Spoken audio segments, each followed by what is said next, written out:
Station 1370 WOCA. Ocala.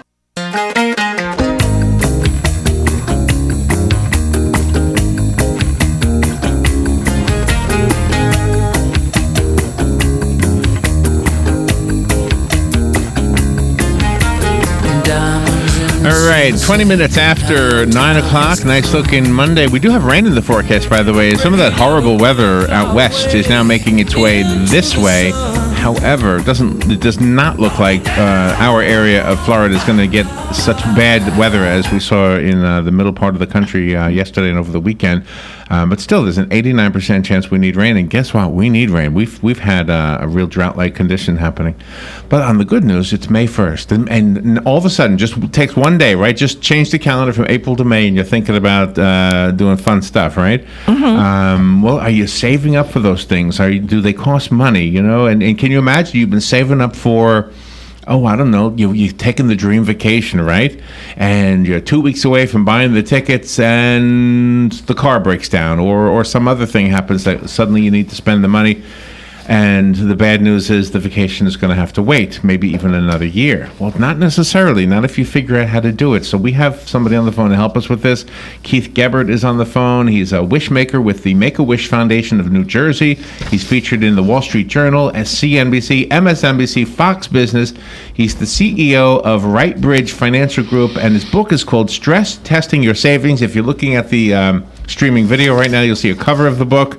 And speaking of summertime activities, there's a picture of a guy in a kayak going down some, nice. Some rapids. Yeah. Good morning, Keith. Thank you for being on the show with us today. Good morning. Thank you very much. Are you in New Jersey right now?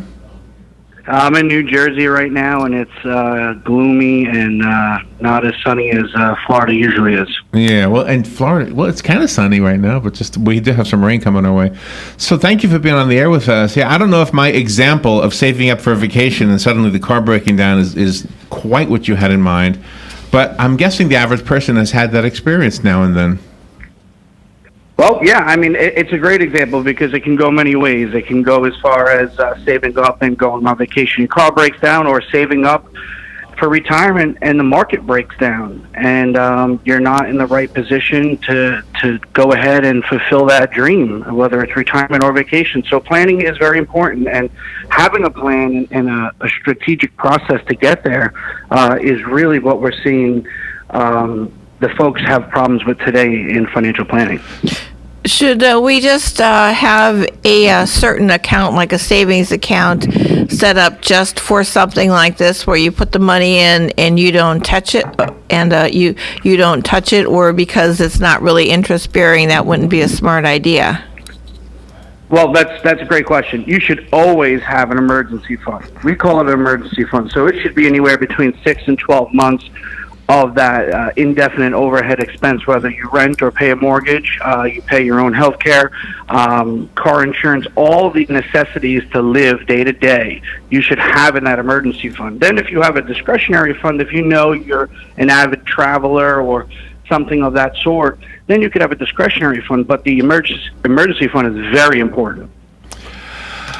So I guess we're kind of talking about, if you talk about retirement, that's huge. Vacation is small compared to that. So when we hear, for example, we have an afternoon syndicated show. Clark Howard, I suppose you know who he is. But he will now and then have a listener call up who say, okay, I have a choice to either get my pension in a lump sum or to have it sent to me every week or every month or whatever they do.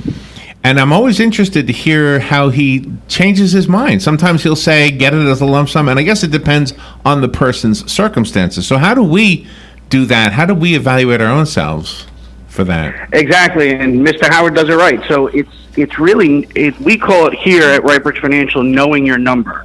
So when a client comes in, or prospective client comes in, we go through a whole financial process, a retirement analyzer basically, and it finds out their number. And what I mean by your number is your overhead. What do you need to drive in as far as cash flow or income every month to sustain living, a comfortable living? So we'll look at that number, such as the pension, and if that pension covers it, and comes in excess, then that might be a good idea. Or maybe it doesn't. So maybe there has to be some advanced planning. There's multiple factors that come into play when it is when you're trying to figure out, do I take a lump sum or do I take the payouts from the company, and especially survivor benefits that play in. Some pensions, they don't come with the proper survivor benefit for the spouse. So there's a lot of factors that come into that.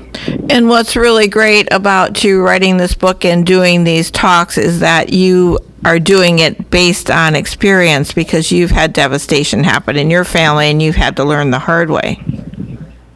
Well, yeah. So, back in 1992, my father was in a severe accident and left my family in a bit of a turmoil where planning, I don't think back in 92 the planning was really there. My dad was 39. My parents were saving money.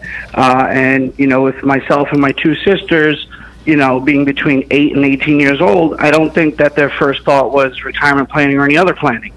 It was just getting us, through our daily life and raising us as they did, as great parents, and giving us what we wanted. But the planning wasn't there. And then the severe accident occurred, and, with medical bills adding up and that one household income that was coming in from my dad now gone, an emergency fund probably would have been a great idea at that point. Wow. So good advice.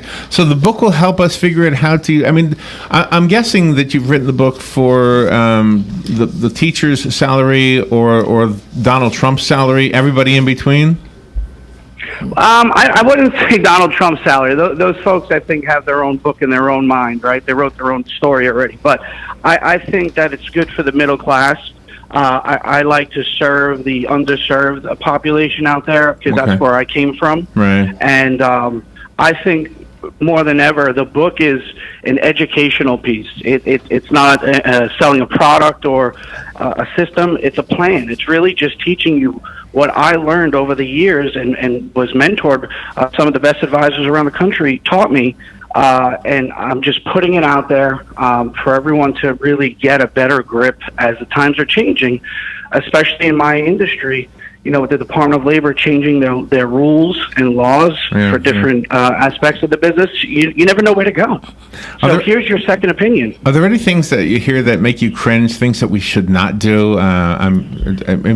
Sometimes I'll hear people giving financial advice. Clark Howard, by the way, is one guy I think I would trust. So, but do you hear sometimes advice that you don't like? For example, I'll give you an example.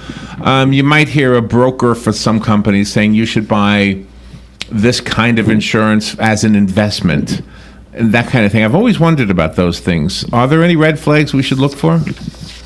We hear a lot of that. So insurance is insurance, and it should be primarily used as insurance as the first primary factor.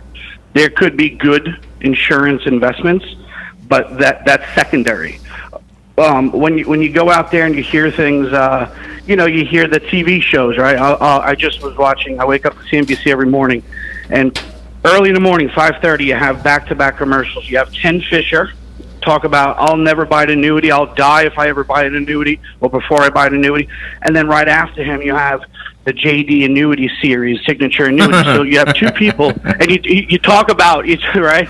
You talk about being a fiduciary. You have one gentleman that's strictly risk in the stock market, and the second gentleman that's strictly insurance product only. And how can somebody sit and understand what to do when you have that going on TV? Right. And it's just, I blame TV. I blame the media to allow this to go on. And then they tell the pre-retiree or the retiree to go out and do your homework. Well, the disclaimer says, they have that little disclaimer at the bottom for all of 2 seconds. I love that you're saying terrible. that. Oh my gosh, you just won me over. I love that you're saying that. We work in a business where it's kind of hard to say no to somebody who wants to buy airtime. And so I always make sure the listeners know the following program is an infomercial.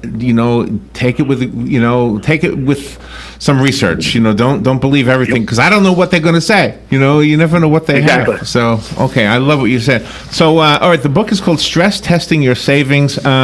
Keith R. Gebert is the author. I have the cover on the streaming video. By the way, I don't mean to be asking a too personal question. How's your dad doing now?